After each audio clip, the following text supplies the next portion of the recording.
Oi, pessoal, tudo bom? Eu sou José Carlos Pinto falando com vocês aqui no canal Falando com Ciência, sobre aspectos da educação, da ciência e da pesquisa que se faz no Brasil. Um dos desafios que se impõe à educação e aos educadores do século XXI é o desafio da comunicação. Profissionais de recursos humanos e pesquisadores das áreas sociais costumam classificar os indivíduos em termos de gerações, que são grupos de pessoas que nasceram mais ou menos no mesmo período histórico e que são caracterizados por várias peculiaridades comuns. Por exemplo, a geração dos baby boomers é aquela nascida entre 1940 e 1960, no período pós-guerra, e que é caracterizada por valorizar a estabilidade e a qualidade de vida, em muito como uma reação ao período conturbado da Segunda Guerra Mundial. Entre 1960 e 1980, temos a geração X, que é aquela caracterizada pela luta pelas liberdades individuais, pela contestação, e o Festival de Woodstock é um marco desse período. A geração Y, nascida entre 1980 e 1990, é aquela que viveu o nascimento da cultura digital e do computador pessoal e que valoriza muitos aspectos tecnológicos da vida moderna. A geração Z é aquela nascida entre o final da década de 1990 e 2000 e que vive de maneira permanente a realidade da internet e que valoriza muito a conectividade. Fala-se numa nova geração, a geração alfa, aquela nascida a partir dos anos 2000 e 2010 e que convive permanentemente com as redes sociais e valoriza a sociabilidade, a mobilidade. Enfim, nós vemos que as características vão mudando com o passar do tempo e caracterizam esses grupos de indivíduos.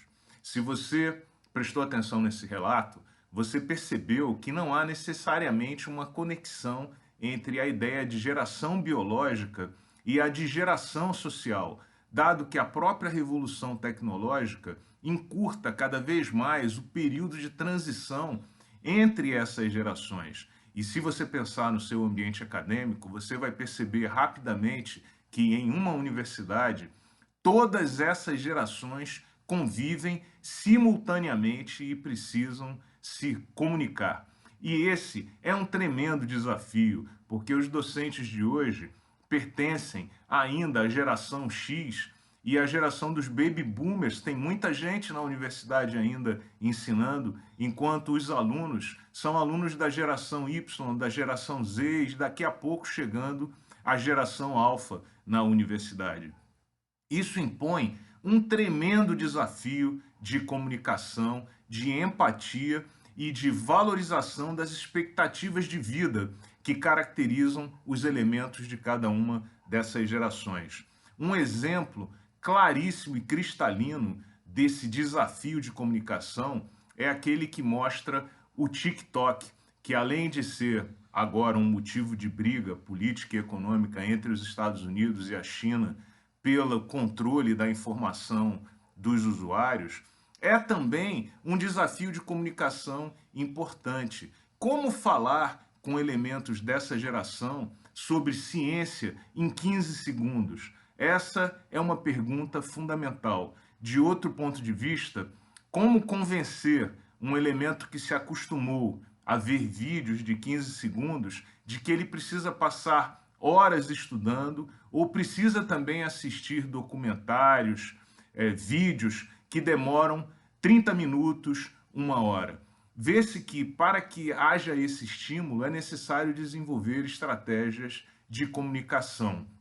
Nesse novo mundo que se apresenta, o docente será obrigado a conviver com pessoas que fazem parte de diferentes gerações tecnológicas e que, portanto, esperam diferentes formas de comunicação, de maneira que esse docente tem pela frente o desafio de se comunicar de várias maneiras, como se ele tivesse que falar várias línguas simultaneamente.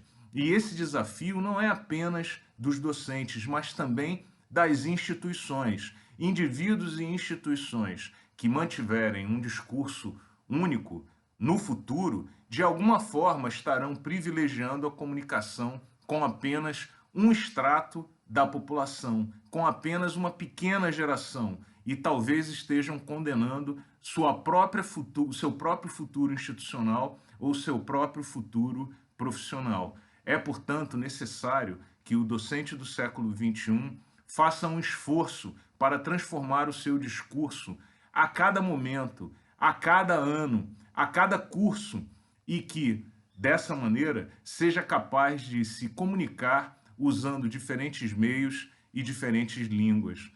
A pergunta é: como alguém que aprendeu lendo os livros e vendo programas na televisão de meia hora, uma hora, pode se comunicar com um indivíduo que tem pressa e precisa compreender a realidade em 15 segundos?